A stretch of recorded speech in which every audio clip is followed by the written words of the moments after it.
Там далеко, когда-то давно, жил премудрый и опытный старец.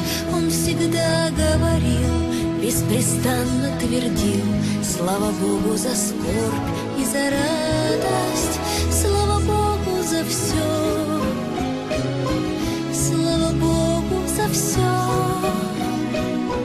слава Богу за скорбь и за радость, слава, слава Богу за скорбь и за радость.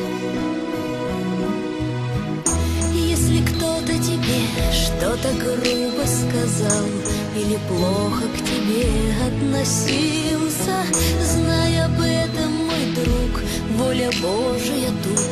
С этим надо всегда нам мириться. Слава Богу за все,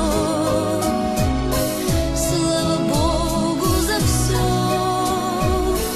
слава Богу за скорбь и за радость, слава, слава Богу за скорбь и за радость.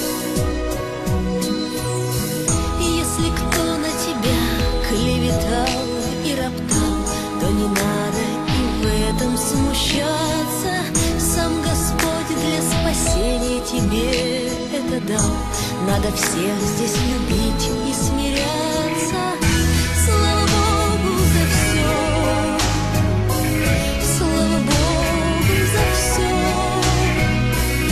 слава Богу за скорбь и за радость, слава, слава Богу за скорбь и за радость.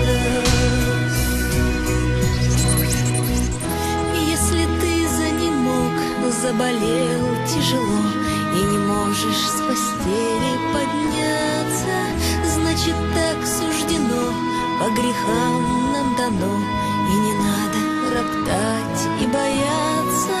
Если кто-то тебя чем-то здесь оскорбил, не старайся пред ним оправдаться, то при этом, при всем ты смиряйся и знай, что Господь помогает спасаться.